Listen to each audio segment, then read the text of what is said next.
Today, we're looking at Massachusetts passing a millionaire tax, the Miss Universe organization severing its ties with its Indonesian franchise, how the Woodland Parks Board of Education is trying to handle its teachers' use of social media, and more. What's up, delinquents? Welcome back to another episode of The Insight Hour. I hope you had a fantastic weekend. Being where I am, I was pretty much melting.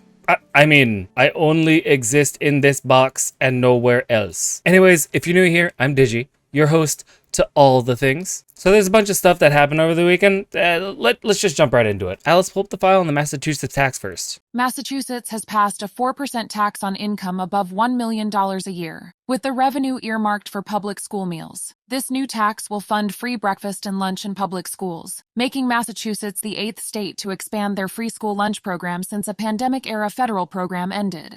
Okay, I know what you're thinking. Is this a Robin Hood scenario? Well, sort of. The states decided to take a little from the rich and give it to the young and hungry. The state's new tax is expected to generate roughly $1 billion, and Governor Maura Healey has signed off on a budget that will use a portion of that money to provide free breakfast and lunch to all public school students. But wait, there's more. Of the anticipated revenue, $523 million will be allocated for education, and $477 million will be set aside for transportation. It's like a buffet of benefits, and everyone's invited to the table. Now, I know some people might be grumbling about taxes, but let's be real. When's the last time a tax made you feel all warm and fuzzy inside? This one does. It's like a big, comforting bowl of soup for the soul of the state. Interestingly enough, President Biden has been urging lawmakers to pass his billionaires tax proposal, which is a whole different can of worms in itself, but hey, if Massachusetts can make millionaires pay for munchies, maybe the rest of the country can catch on too. So here's to Massachusetts, the state of turning lunch money into lessons in democracy. Bon appetit, kids! Now who's up for seconds on a millionaire tax?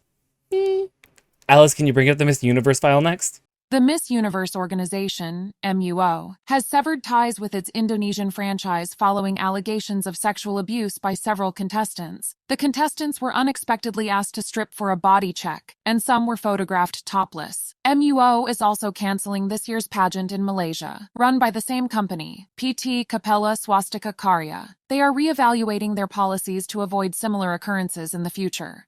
Okay, so if you missed that, the Miss Universe organization has decided to cut ties with its Indonesian franchise. Why, you ask? Well, it seems that some contestants were asked to strip down for a body check. Now, I don't know about you, but the only body check I'm familiar with is the one at the airport security line. But even then, they have to buy me dinner first. Jokes aside, the contestants were asked to strip down for a body check for scars and cellulite, and some were even photographed topless. The MUO, realizing this isn't exactly the brand standard they were aiming for, decided to take action. So as it turns out, they're also canceling the pageant in Malaysia due to being run by the same company. You know, it's a real credit where credit is due kind of situation. The MUO is taking this seriously, reevaluating their policies and making it clear that there are no measurements or body dimensions required for their pageants. I give this the Step in the Right Direction award. As for the Indonesian franchise director, Poppy Capella, she's claiming innocence, saying she never knew or allowed such behavior. Well, Poppy, it's time to face the music, or in this case, the not-so-beautiful truth. No?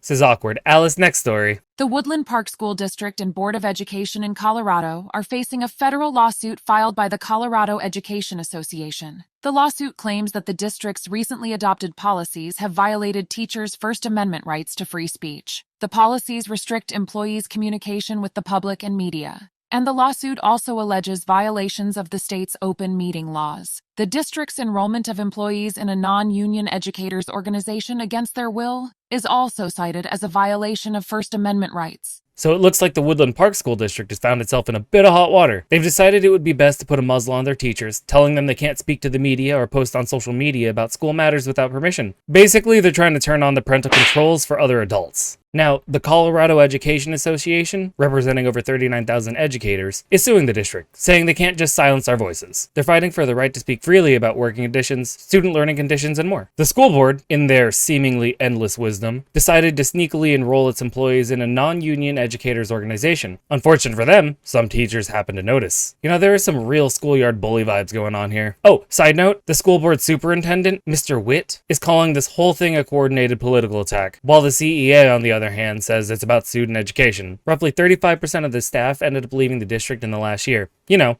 like a mass exodus of teachers fleeing a sinking ship. And with those kind of numbers, I think we can all agree that the real harm being done here is to the students and the community. All we can really do now is hope the court's decision brings some common sense back into the classroom, and may the teachers be free to tweet, post, and speak their minds to their heart content. 4 people have died, and 1 is missing after a house explosion in western Pennsylvania. The explosion destroyed 3 structures and damaged at least a dozen others. 3 people were taken to hospitals, and more than 20 firefighters had to be evaluated, many for heat exhaustion. The cause of the explosion is under investigation, and emergency operations were suspended due to weather and safety concerns.